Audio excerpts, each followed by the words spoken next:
زدنا علما ويقينا وارزقنا فهما اللهم ارزقنا فهم النبيين وحفظ المرسلين وإلحامك إلحام الملائكة المقربين سبحانك لا علم لنا إلا ما علمتنا إنك أنت العليم الحكيم وتب علينا يا رب إنك أنت التواب الرحيم واغفر لنا وارحمنا وأنت خير الراحمين فانصرنا على القوم الكافرين برحمتك يا الله يا أرحم الراحمين اللهم هذا منك وبك وإليك ولا حول ولا قوة إلا بك صلى الله على سيدنا محمد وعلى آله وصحبه وسلم الحمد لله رب العالمين. معاشر الحبايب معاشر الإخوان حاضرين jamaah majelis taklim musalla Biadul Jannah Kampung Muara rahimani rahimakumullah.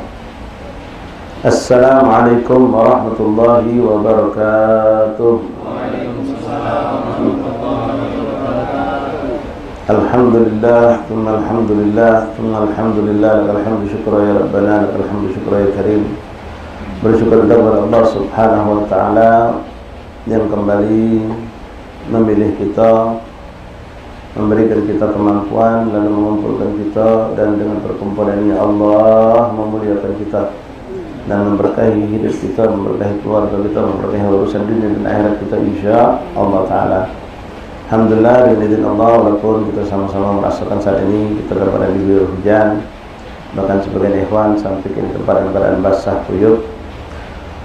Mudah-mudahan tetesan air hujan yang nyampe ke badan antum khususnya akan menjadi syifa, obat buat antum dan menghilangkan segala keburukan zahir batin, dan semua tetesan hujan yang diturunkan Allah sepanjang jalan kita lalui menjadi saksi kita di hadapan Allah Subhanahu wa taala, menolong kita di hadapan Allah Subhanahu wa taala, dan kelak akan menjadi penggembira hati kita di hadapan baginda Rasulullah kalau kita tetap alhamdulillah dengan izin Allah mendatangi majelis yang baik yang mulia walaupun dalam keadaan hujan.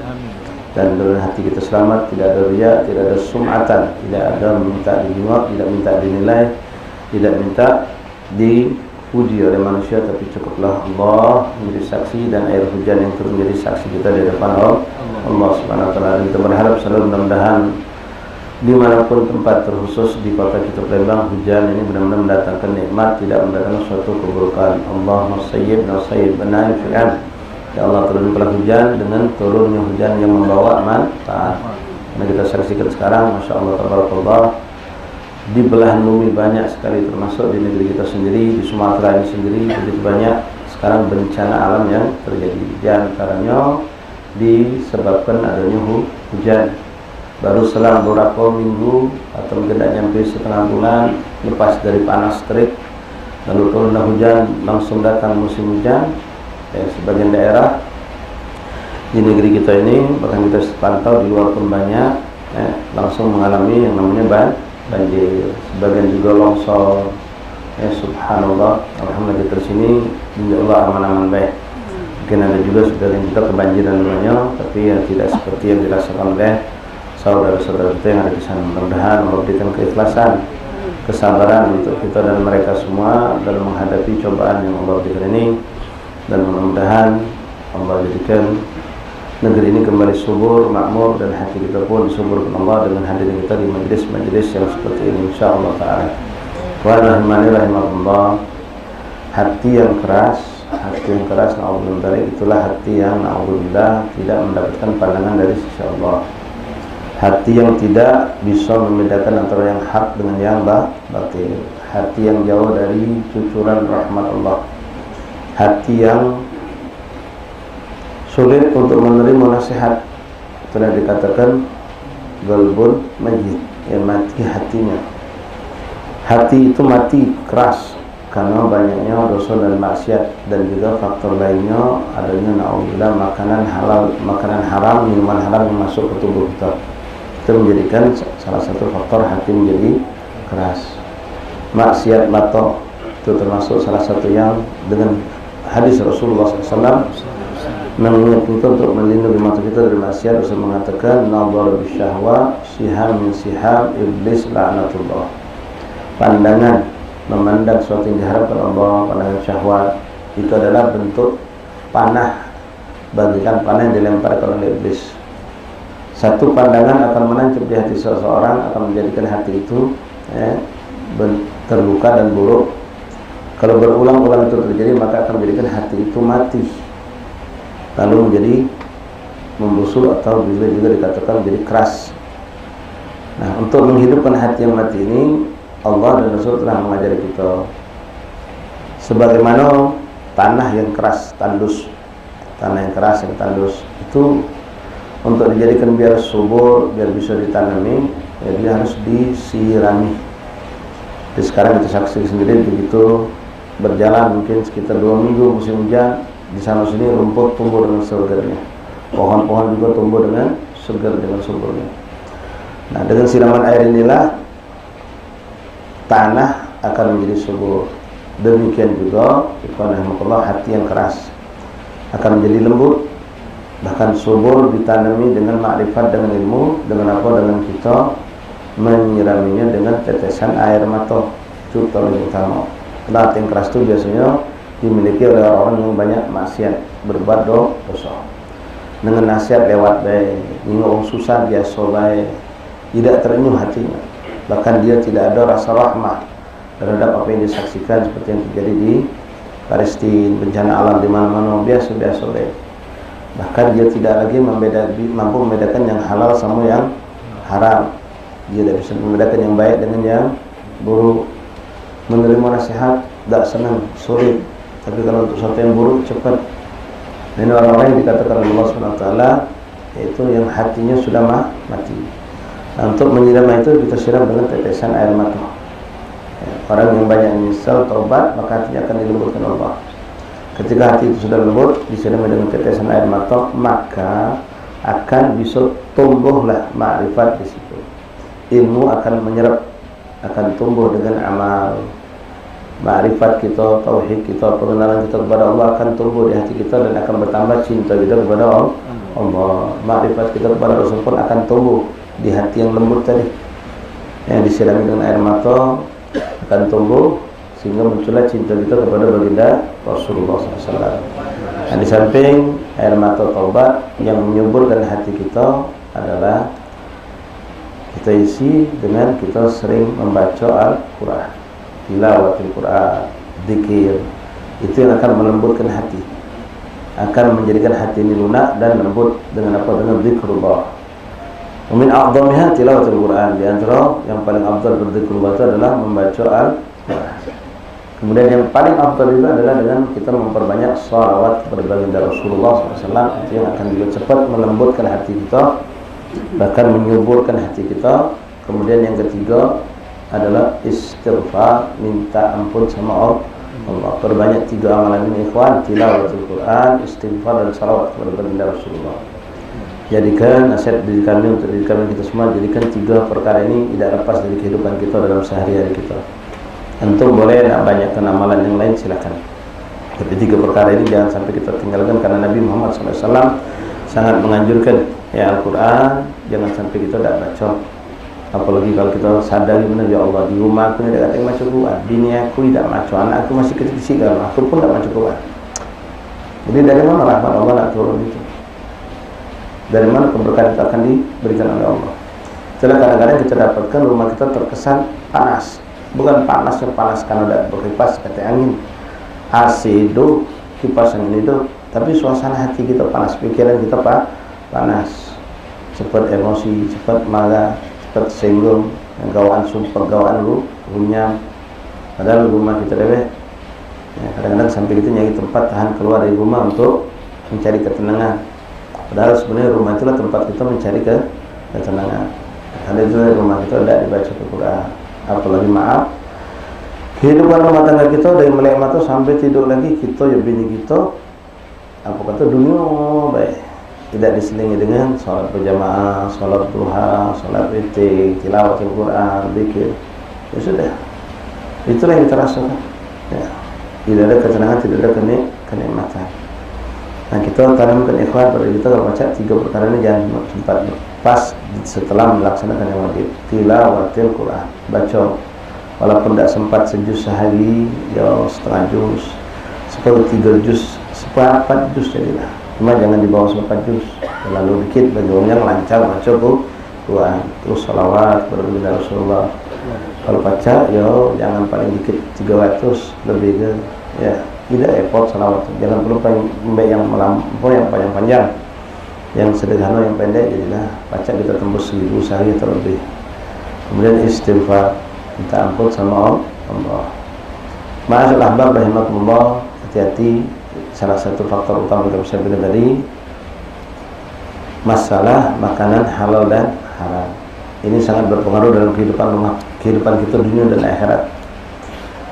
Kalau kita saksikan anak kita cengkal, keras hati, dinasihati susah, ngelawan, ya, jangan langsung nyalakan anak kita. Apalagi anak yang masih kecil itu, dia akan menjadi anak itu dengan sifat-sifat baik atau buruk menempel pada dia. Itu murni dengan pengaruh dari orang tuanya, pendidikan dan apa yang dilakukan orang tua seharusnya, terutama dalam masalah pemberian rezeki. Kalau kita menunjuk kepada anak kita dari yang syubhat apalagi yang haram, jangan salah kerja kalau dia tidak jadi anak yang soleh. Sahurnya Ustaz, jajak dari baik, kita nasihati, belagi dia, kita marahi, melawan dia, kita ajak baca Quran, tak galak dia, koreksi diri kita. Apa yang ditunjuk sama dia selama itu. Kalau dari barang yang syubhat apalagi yang haram, jangan salah kerja. Ya, itu sudah hasil yang Allah tampakkan di dunia. Apa yang kita tanam kepada anak kita, itu yang tumbuh, itu yang muncul. Kemudian kita tidak pernah juga mengajak dia untuk berzikir, untuk dudukkan dari semenjak bayi, masih digendong, masih dimomong, tidak pernah kita lantunkan Quran, walau salawat, walau qasidah. Hanya tumbuh dengan keras hatinya. Ya, sudah dapat makan asupan yang keras, tidak pernah disentuh zikir, tidak pernah disentuh dengan keberkahan. Kalau duduk majlis taklim dia belum bisa. Minimal kita lantunkan Quran ketika anak kita masih kecil, itu kita lazimkan, jatahkan, ya, walaupun kita tidak berazam dalam makna kita bernadar, tapi jatahkan untuk anak-anakku setiap malam ada bacaan yang akan aku hadiahkan. Balik ke rumah budak dah tidur kalau ya, kita saat itulah baca Quran untuk mereka, baca ke khotib, baca ke salawat. Wallah ikhwan, itu yang sangat ajib dan sangat ampuh untuk melembutkan hati mereka. Jasad mereka penuh dengan cahaya dan rahmat Allah, dijaga dari segala kekurangan, dan sampai kepada hati-hati mereka, sampai kepada hati dan ruhnya mereka itu semua, insyaallah. Hakadha ya ikhwan rahimani rahimakumullah. Ya, mudah-mudahan Allah Subhanahu wa taala menyuburkan hati kita, melembutkan hati kita sehingga tumbuh mahabbatullah, mahabbat Rasul, mahabbatul awliya salihin, dan cinta kepada segala kebaikan, dan subur dengan segala bentuk yang indah di pandang Allah Subhanahu wa taala. Ikhwani rahimani rahimakumullah, melanjutkan kembali pembacaan kitab Al-Adhkar dari Imam Nawawi rahimahumullah, nafa'ana bi fid dharain amin. Sampai kita masih dalam pembahasan tentang doa-doa. Ini waktu seperti ini waktu yang termasuk mustajab di doa, waktu yanzilul ghais, saat turunnya hujan. Ini waktu yang mustajab untuk kita berdoa. Apalagi bainal isya'in, antara maghrib dan isya, ya, kita berbanyak doa, dan insyaallah mendapatkan ijabah dari Allah Subhanahu wa taala. Masih seputar tentang doa-doa yang dibaca oleh Rasulullah sallallahu alaihi wasallam. Bismillahirrahmanirrahim. Alhamdulillahirabbil alamin. Allahumma shalli wa sallim ala sayyidina Muhammad wa ala ali sayyidina Muhammad. Qala al-mu'allif rahimahullah ta'ala wa nafa'ana bil muhdaril amin wa rawina fihima bi isnadin sahihin an Abi Hurairah radhiyallahu ta'ala anhu qala kana Rasulullah sallallahu alaihi wasallam yaqul Allahumma inni a'udzu bika minal ju' fa innahu bi'sad daji' wa a'udzu bika min khiyana fa innaha bi'satil batana. Ikhwan rahimakumullah, Rasulullah SAW dalam doanya berlindung dengan beberapa perkara. Hadis ini sampai kepada kita lewat riwayat Imam Abi Hurairah radhiyallahu anhu, sahabat agung, sahabat Nabi Muhammad SAW. Hadisnya sahih, dikeluarkan oleh Imam Abi Daud. Abi Hurairah radhiyallahu anhu berkata, aku pernah mendengar Rasulullah berdoa, Allahumma inni a'udzu bika minal ju'. Ini doa agak sedikit unik kita dengar, ya. Apa kata Rasulullah? Ya Allah, aku berlindung kepadamu dari rasa kelaparan. Rasa lapar yang mana kelaparan. Berlindung Rasulullah dari rasa lapar itu. Padahal kita tahu Rasulullah kehidupannya tidak jauh dari lapar. Ya, ini doa sebenarnya bukan untuk beliau, untuk kita. Kalau Nabi lapar sudah biasa sebenarnya. Kenapa ikhwan lapar itu Nabi berlindung? Sebenarnya doa untuk kita. Karena lapar ini, itulah yang menjadikan manusia kadang-kadang berbuat kesalahan.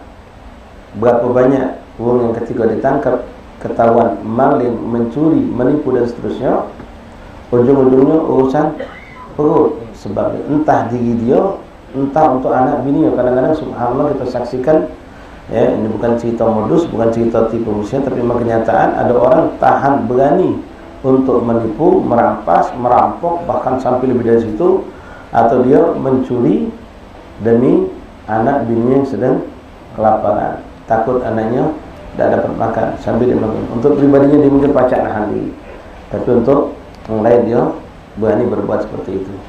Karena dari lapar inilah akan muncul bermacam-macam keburukan dan kejahatan, yang condong banyak kepada ke arah kriminal, penipuan, ngerampas, maling, ngerampok, sampai begal, sampailah na'udzubillah membunuh.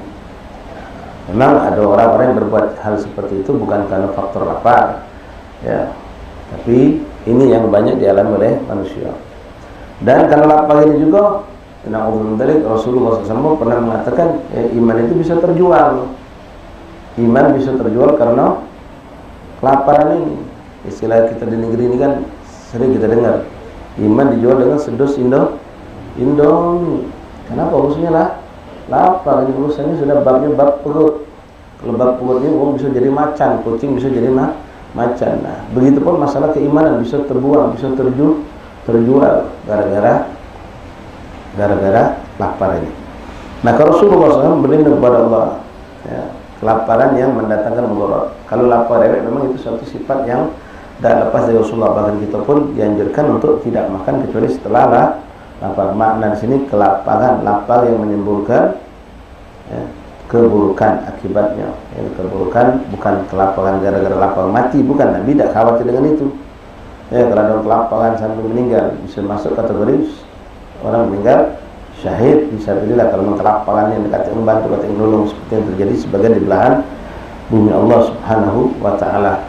Nah, ini lapar ini yang dikhawatirkan munculnya sifat-sifat buruk tadi. Orang berani mencuri, orang mencari, berbohong gara-gara lapar. Nah, ini harus kita perhatikan. Bahkan Rasulullah SAW mengkategorikan kita tidak beriman. Tidak beriman dalam makna bukan berarti kita dikategorikan kafir. Iman kita kecil di hadapan Allah dan Rasul. Kapan itu? Ketika kita tidur dalam badan kenyang, sementara tetangga kita tidur dalam badan kelaparan. Tidak beriman kamu, kata Rasulullah. Kita tidur syab'anan wajiran, dan tetangga kita dalam badan ji'an, dalam badan kelaparan. Hakada, di antara sifat orang-orang soleh itu mereka lebih mengutamakan memperhatikan tetangga mereka dalam bab ini, masalah makan. La ilaha illallah Muhammad Rasulullah SAW. Jangankan memberi makan manusia yang kelaparan, memberi binatang yang kelaparannya besar pahalanya, dan akan menjadi sebab kita selamat dari azab nerakanya Allah SWT, dan akan mendapatkan kenikmatan diberikan oleh Allah. Apalagi kalau yang turun itu manusia. Jangankan dia muslim, orang kafir, kalau kelaparan kita bantu, Allah tidak akan melupakan gawe kita. Apalagi kalau itu muslim, apalagi kalau itu muslim dzatil ghurabah, masih keluarga kita pula. Kita lebih berhak untuk menolong dia, lebih berkewajiban untuk membantu dia yang kelaparan tadi. Kadang-kadang orang tidak sampai kelaparan, tapi sampai berhutang, sampai berhutang sana, berhutang sini. Karena itu tadi untuk nganjil perut tadi, tidak sebab kelaparan, tapi utang sana sini. Ujung itu sebab apa dia berhutang? Sebablah lapar tadi. Sementara kita masya Allah punya beras 20 karung, kita cuma 4 beranak di rumah, anak masih kecil-kecil. 20 karung, belum isi kulkas penuh, belum stok itu. Tetangga sebelah belum macam sekarang, panen beras begitu mahal, kebutuhan sembako juga mahal. Nah, mari kita sedekah.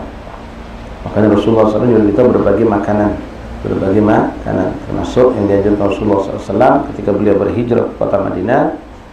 Beliau menyampaikan ifsus salam wasilil arham wa at'imut ta'am. Sebarkan salam, sambung silaturahmi, dan berbagilah kamu makanan, kata Rasulullah. Berbagilah kamu makanan. Baru yang keempat, Nabi mengatakan wa shalli bil lail wan nas niyan udkhulul jannata bisalam. Lalu kamu bangun di malam hari ketika manusia sedang tidur. Dengan 4 perkara ini kamu masuk surga dengan selamat. Dari 4 ini ikhwan, 3 hablum minan nas. 3 perkara hubungannya dengan manusia. Sikap yang hubungannya dengan Allah. Artinya begitu penting hubungan kita dengan sesama manusia.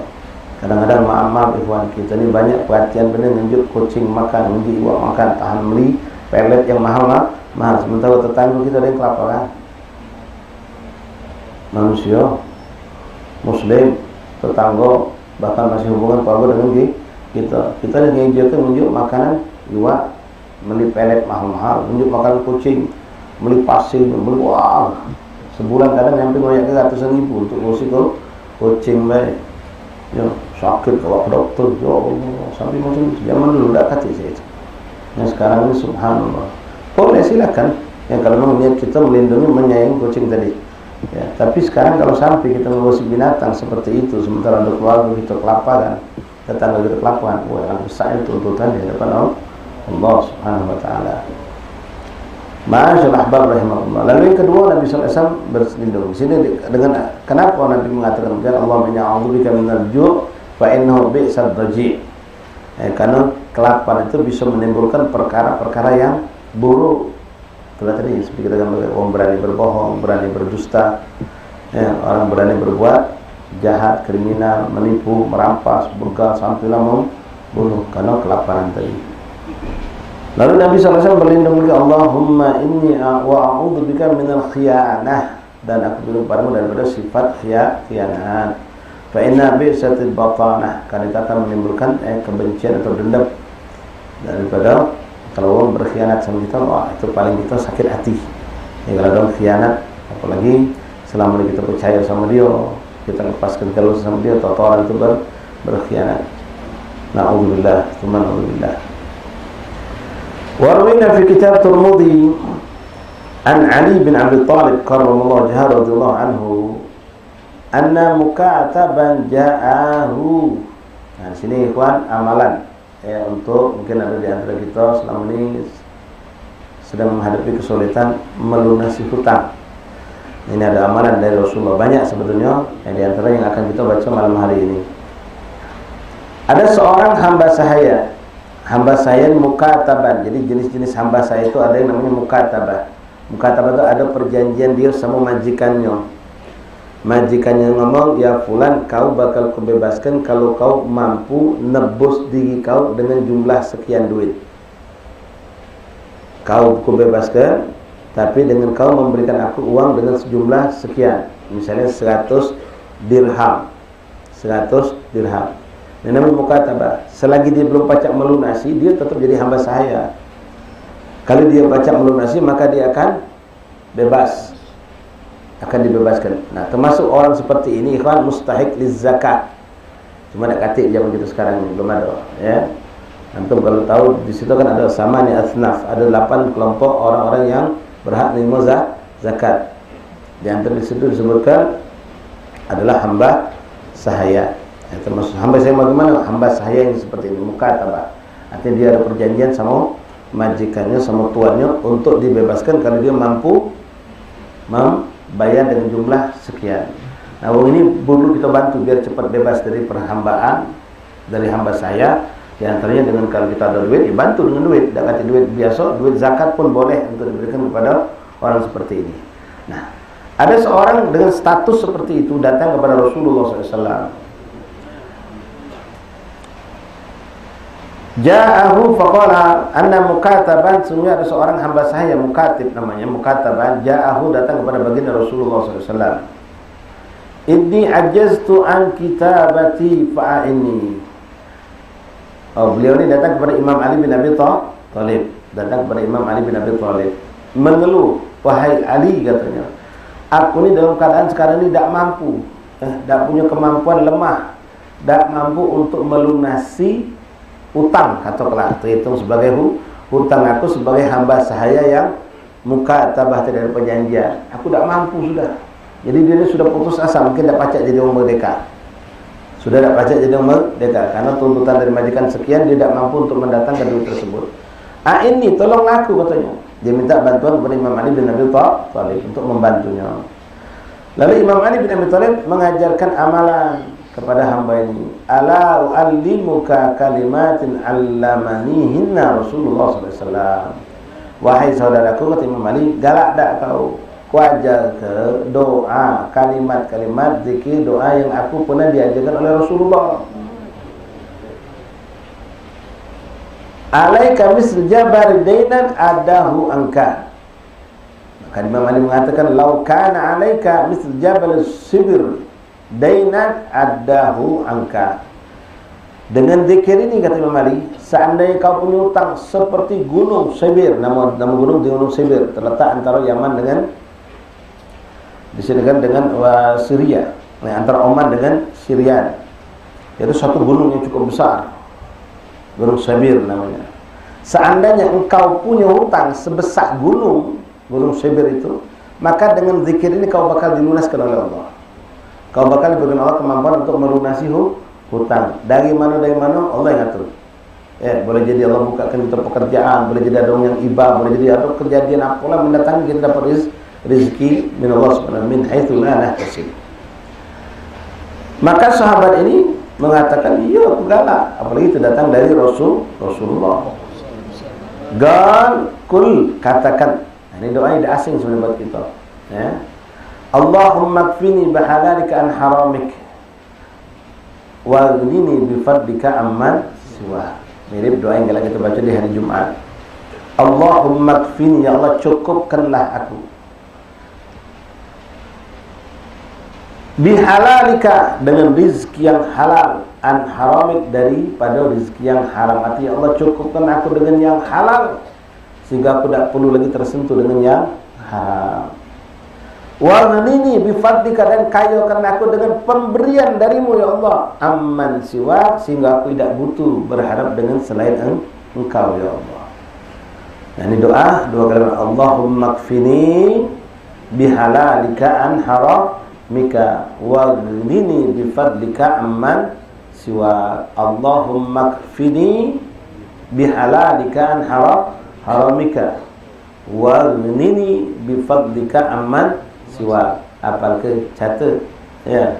Ayah aku dah kata utang benar sekarang kata utang.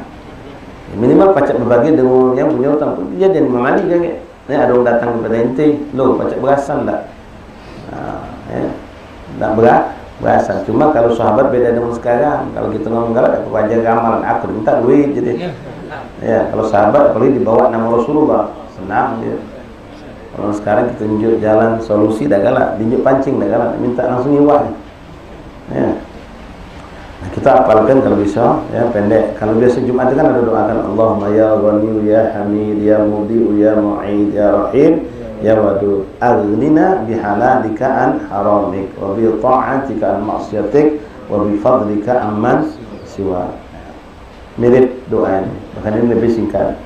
Allahumma kfini, ganti aghnini dengan fini. Allahumma kfini bihalalika an haramik waghnini bifadlika amman siwa.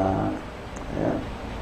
Boleh kamu kabarkan sama kawan, malam ini ada doa dari Abu ya, dari Ustaz Suki, malam dari Habib, doa dia lunas hutang. Oh mana langsung mana langsung minta.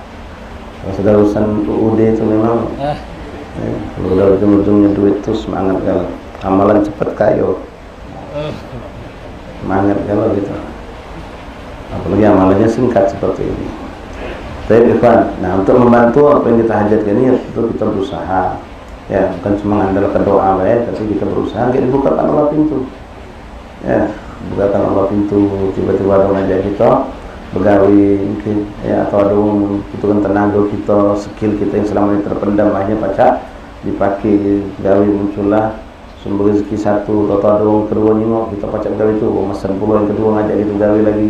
Ya, karena buat sinetronnya panjang ya, pacak rezeki itu dah datang sampainya terlunasi hutang kita ya, dengan kejujuran kita begawe, dengan keulatan kita begawe, dengan ketekunan, ditambah lagi kita ibadah sehingga yang punya gawian maki kita ni senang sama kita ya, ngobrol-ngobrol ujungnya kau ni ngapo ada beban apa Jadi kita ada utang, no, kalau ada utang apa udah omong jadi, kak cerita tadi kan, ya, ujung-ujungnya dibantunya, itu sekedar wasilahnya ini. Ya, artinya kita juga harus berikhtiar, bukan cuma mengandalkan doa, walaupun Allah mampu berikan ente gelembung duit nyampak bisa, atau mau didatangkan Allah tiba-tiba memberikan ente, ya, untuk ini ada bisa, ya, bisa itu semua bisa, keajaiban itu bisa didatangkan Allah. Bagaimana ada seorang cerita sama kami, ini kejadian yang antara keberkahan kemuliaan daripada Magam Aulia Kambang Koci. Magam Aulia Kambang Koci.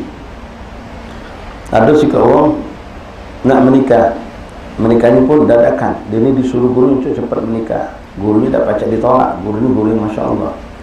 Dan orang tuanya ketika dilaporkan sama uminya, Mi Habib pulang Yuhana Zuat, Mi Habib belum ada persiapan apa-apa. Sudahlah, kalau Habib dulu melok lebih amin tu sudah. Akhirnya dia bingung, nak Zuat tanggal tinggal berapa hari lagi, duit belum terpegang. Cuma dia ni tahu tentang kemuliaan aulia solehin yang ada di Kambang Koci zaman belum macam itu, zaman masih gebo-gebo rumput. Kalau Kambang Koci zaman dulu, ya memang kalau lokasinya agak jauh dan jarang didatangi orang. Kalau musim hujan itu sampai kadang-kadang nisan tu dah berjemaah. Wal-jaza orang-orang yang andil membaguskan Kambang Koci sampai seperti yang kita rasakan sekarang ini.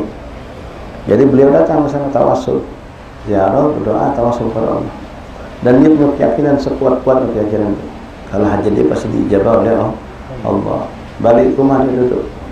Ini memang ahli zikir, ini rajin pada cinta aulia. Begitu kita datang, tiba-tiba depan rumahnya mobil belagak stop. Mobil belagak stop. Turun.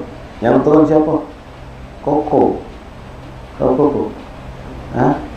Cino. Kape pula. Cino kah? Kape. Nyari rumah dia, gedung rumah dia.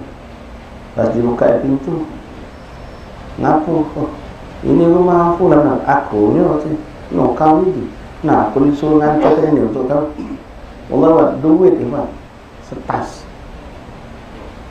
orang Kape, Cino, tahu kalau sebutkan nama ini, mungkin kamu bang sini yang lama tahu sama Cino ini, ya, tempat sempat buka usaha daerah Pasar Kuto sini. Wong Cina ini semua sekarang sudah ada lagi usaha itu, ngetop usaha dia ini, iklan digadol, iklan digadio dimasuk usaha Cina ini, cuma tidak usah sebutkan, ya, tidak saling kenal, cuma tanya siapa nyuruh kau ini, tidak tahu nih, ada wong, sebutnya wong itu berwujud seperti ulama, ya, habaib berbaju putih, berjenggot, pokoknya aku menunjukkan ini, kebetulan aku memang punya duit. Dan aku dah pacak nolaknya untuk permintaan orang itu. Jadi aku naik lebih. Sallallahu alaihi wasallam. Itu boleh saja terjadi. Apalagi kalau kita lazim ke diri kita fil mihrab, dekat sama Allah, janji Allah pasti datang. Wa may yattaqillah yaj'al lahu wa yarzuqhu min haitsu la, tanpa diduga-duga bakal datang dengan izin Allah. Kadang-kadang dengan ibadah, apalagi udah ibadah pagi ikhwan, antum bisa bertahan dari subuh sampai isyraq, itu lebih hebat pengaruh memancing mendatangkan rezeki daripada kita berputar keliling dunia nyari duit. Yang ngomong itu Rasulullah, yang ngomong itu ulama. Kalau kita mampu bertahan dari pagi subuh sampai isyraq, itu jadbah, ya, memancing, mendatangkan rezeki dari rezeki dunia, itu lebih hebat daripada kita berusaha juga balik yang rezeki Allah berikan kepada orang, dan rezeki yang berkah. Rezeki yang berkah, samping fadilah akhiratnya jelas, ya, fadilah akhiratnya jelas, kita dapat ganjaran pahala. Lagi kita tutup dengan salat 2 rakaat seperti orang yang berhaji dan umroh. Masyaallah ahbab hadirin rahimakumullah. Nah, jadi sudah apa doa tadi, ya, boleh kita bagikan, ya, untuk yang punya utang, dan dia melakukan dan dengan keyakinan dia bisa lakukan. Tapi sekali lagi berdoa dengan keyakinan dan kita berikhtiar. Ya, kalau dia punya umpuh, minta doa sama umpuh, ya umi abah gitu terus mustajab doanya. Levelnya mereka bahkan dikatakan orang lebih dari wali. Kita kadang-kadang ngali wali sana, ngali aktif sana, ngali kuburan wali sana, paham berangkat ke jauh, kemana dia jauh, rumah kita terjaga, wali rumah yang kita kadang-kadang lupa. Walaupun orang tua kita orang biasa, bukan orang yang terkenal dengan ibadahnya, bukan orang soleh, tapi untuk kita doa mereka mustajab. Minta doa sama mereka. Kemudian pancing juga ikhwan, Cara memancing rezeki pemberian Allah, kita juga bersedekah walaupun kecil. Kita tidak punya duit banyak, kita sedekah. Salah satu, dan ini banyak dilakukan oleh para salihin, para ulama-ulama kita yang punya tanggung jawab besar. Yang kami tahu ada beberapa habaib di Palembang ini yang punya pesantren, yang punya majelis. Dia sedang bangun pesantren, dia sedang bangun majelis. Dia pun lagi butuh duit banyak. Tapi begitu dengar ada pesantren lagi bangun butuh duit, dia muntalkan duit ke sana. Sehingga orang dekat dia ngomong, kau lagi butuh duit, kenapa kau nak nyumbang sana? Mancing, puntalan dari pocu, muntalkan yang di bawah, Allah menentukan gerbuk banyak ke dia. Ini sama, karena Allah sudah menjadikan innallaha fi auni 'abdi ma dama 'abdu fi auni akhi. Allah akan selalu menolong seorang hamba selagi hamba itu menolong saudaranya. Kita menghilangkan kesusahan, Allah tak bakal diam. Kita lagi butuh, kita lagi butuh. Ada minallah kalau kita bisa melakukan seperti itu. Atau memang tidak bisa kita tidak bisa menunjuk, minimal ngejuk nyari ke dana untuk si fulan butuh dana untuk bangunan pesantren, bangunan madrasah, bangunan majelisnya, dan dia tidak banyak channel. Kita carikan, kita ketemu kawan-kawan kita, walaupun kita sedang butuh, tidak usah kau si hajat kau, biarkan kau serahkan sama Allah. Penuhilah hajat hamba Allah. Gedau ke si A, si B, si C, si D, si F, ajak biar nyumbang si fulan tadi. Begitu orang menyumbang ke si fulan, Allah bukakan pintu yang lebih besar lagi untuk orang memperhatikan kita dan memberikan rezeki kepada kita. Hakada yang kita perlu lakukan, memancing pemberian Allah dan kita memberikan kepada orang lain. Kama tadinu tudan, sebagaimana engkau memberikan pinjaman, kau bakal diberikan uang pinjaman juga. Itu kaidahnya. Kalau kita galak berbaik semua, mulai akan Allah kirim untuk berbuat baik kepada kita. Innallaha fi auni 'abdi ma dama 'abdu fi auni akhi. Dalam hadis lain Allah Rasulullah mengatakan, man faraja karbal muslimin farajallahu karbahu fi dunia wal akhirah. Siapa yang menghilangkan kesusahan seorang muslim di dunia, maka Allah akan hilangkan kesusahannya di dunia dan di akhirat. Apalagi yang macam tadi, orang punya hutang untuk urusan kemaslahatan umat, hutang untuk agama, hutang untuk anak yatim, hutang untuk nolong orang yang susah, bukan hutang-hutang yang tidak karuan, bukan. Maka kita nolong mereka, Allah pun akan tolong kita dengan menghilangkan kesusahan kita. Kita hari ini mungkin kita jaya hidup sedang aman, kita tidak tahu kondisi dunia ini akan berbalik, akan menjadi suatu hal yang mungkin membuat keadaan akan berubah. Kita tidak tahu. Kita serahkan urusan kita sama Allah, kita mengurusi uang, Allah yang akan mengurusi kita, dan itu banyak terjadi. Sedangkan orang soleh. InsyaAllah sudah apa dengan Allahumma kfini bihalalika an haramik waghnini bifadlika amman siwak. Warawina fihi an Imran bin Husain radhiyallahu ta'ala anhuma anna Nabi sallallahu alaihi wasallam allama abahu hasinan kalimatain yad'u bihima Allahumma alhimni rushda wa a'idni min syarri nafsi. Seorang sahabat Imran bin Husain ini sahabat yang memiliki satu kelebihan, ikhwan. Beliau punya penyakit yang cukup berat, yang mana beliau sendiri sudah sampai dengan kesabaran itu akhirnya sempat datang kepada Nabi minta dia didoakan agar disembuhkan Allah. Tapi Rasulullah SAW memberikan tawaran, kau sabar, kau dapat kemuliaan lebih dari sisi Allah. Kalau kau doakan sembuh, ya kau sembuh, tapi pahala kau putus. Pahala sabar di kau selama itu luar biasa. Maka beliau memilih untuk bersabar karena mendengar apa yang dikatakan Rasulullah SAW. Sampailah akhirnya beliau dengan menerima ucapan Nabi SAW dan bersabar, justru Allah sembuhkan penyakit dia. Tapi dia sudah memilih pilihan untuk bersabar, disembuhkan Allah. Nah, salah satu keagungan ini juga, ikhwan, Imran bin Husain, Husain bukan Husain. Ini sepakat ulama Ahlussunnah wal Jamaah, nama beliau termasuk salah satu nama sahabat yang penuh berkah, bisa ditawassulkan untuk mencapai hajat-hajat kita, termasuk kesembuhan dari penyakit. Imran bin Husain itu abahnya, beliau namanya Imran. Dan itu bisa tawassulkan dengan menyebut nama beliau, dengan keberkahan beliau sebagai sahabat Rasulullah yang memiliki kelebihan tadi, Kita minta mudah-mudahan kesusahan kita diangkat oleh Allah, hajat kita dikabulkan oleh Allah, penyakit kita dihilangkan oleh Allah, termasuk apapun hajat dunia wal akhirah. Tawassul dengan Imran bin Husain rahimahullah radhiyallahu ta'ala anhu. Beliau berkata, abahku pernah diajar oleh Rasulullah 2 kalimat doa. Jadi beliau sahabat, abahnya juga sahabat. Sahabat anak sahabat radhiyallahu ta'ala anhuma. Disebut radhiyallahu ta'ala anhuma. Apa itu doanya pendek? Allahumma alhimni rusdi wa a'idni min syarri nafsi. Ya Allah, alhimni, limpahkanlah kepadaku petunjuk, bimbingan, hidayat. Wa a'idni min syarri nafsi, dan aku berlindung kepadamu daripada kejahatan diriku, kejahatan jiwaku. Ini doa yang luar biasa. Boleh kita baca ya, doanya pendek. Allahumma alhimni rusdi wa a'udzu wa a'idni, dan lindungilah aku min syarri nafsi. Wallahu a'lam bis-shawab. Masyaallah habaib wa mungkin cukup sampai di sini. Ini sudah masuk waktu Isya. Fadhal adzan Isya, salat Isya, insyaallah kita salat berjamaah. Yang nak berwudu orang silakan, kalau tidak ya kita terus berdoa. Allah